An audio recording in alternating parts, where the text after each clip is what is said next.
In the early 19th century, Lagos was not the bustling city we know today. It was a kingdom, fierce and alive, ruled by men whose names echoed across the waters. Among them, one name stood taller than most: King Kosoko, a warrior, a strategist, and a king who refused to bow.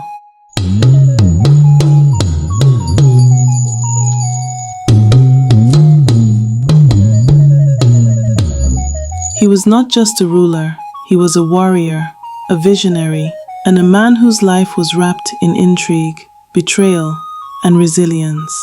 Born in the late 18th century into Ologunkutere royal family, Kosoko was the son of Oba Kosoko, the Oba of Lagos.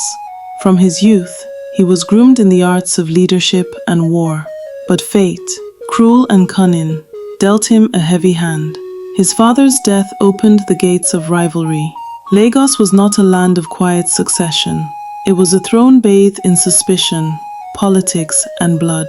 When Kosoko sought the crown, he faced opposition. His uncle, Adele Ajosun, who had once been Oba, stood in his way. Then came the betrayal of his cousin, Akitoye, a man of gentler spirit, but one who would become his greatest rival. The throne of Lagos was not a seat of peace. It was a battlefield of family against family. Kosoko, fierce and determined, gathered warriors, hunters, and loyal chiefs. They whispered of his bravery, they feared his temper, and soon he was crowned the Oba of Lagos in 1845. Kosoko ruled with strength. He was not a man to bend easily, nor a king to be swayed by the British, with their powerful navy, had long targeted Lagos as a vital port for controlling the West African coast. They sought to end the slave trade, but their deeper ambition was clear: to dominate trade and politics in Lagos. Kosoko, however, refusing to end the slave trade, would not yield his crown so easily for foreign merchants or missionaries. The British, who had already begun spreading their influence along the coast, watched him carefully. They wanted control of Lagos, but Kosoko, he would not yield. His palace, known as Iga Idugaran, became a fortress. His warriors stood like an iron wall, loyal to their king. His defiance was his pride and his undoing. Akitoye, his cousin once cast aside, sought the help of the British. Promises were made in shadows, deals struck in silence. In 1851, the British Navy attacked. The Battle of Lagos raged, the sea lit with fire, the shore thundered with cannons. Kosoko's men fought bravely, arrows against muskets, courage against steel. But the tide of history could not be stopped. History says over 2,000 fierce men stood by him, armed with swords, muskets, and the spirit of resistance. His defiance reached even beyond Lagos, for he formed a powerful alliance with the legendary kingdom of Dahomey. From Dahomey came the famed female warriors.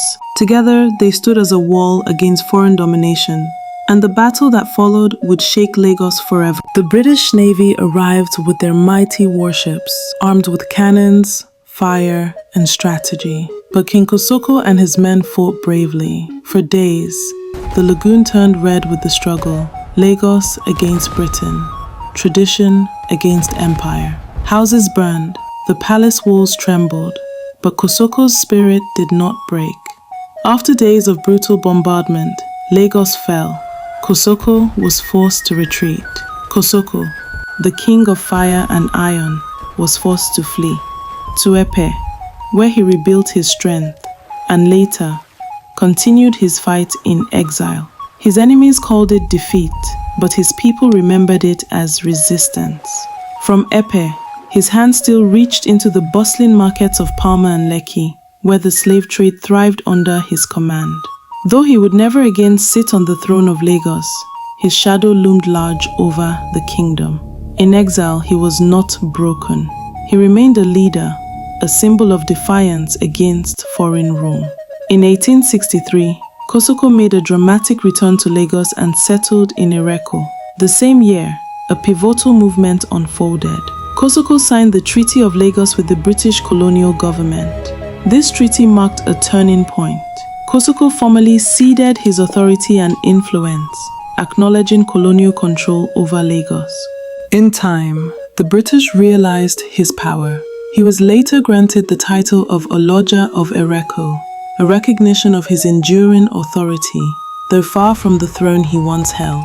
King Kosoko's story is one of ambition, courage, and tragedy. A prince who became king, a king who defied the might of the British Empire, and a man whose spirit still walks the waves of Lagos Lagoon. Today, when we speak of Lagos, when we see the restless waters of the Atlantic, we remember the king who stood tall, unyielding, against the storms of his age. This is the story of King Kosoko. Want more untold African history? Subscribe now to Latoya TV Black Root Stories on YouTube.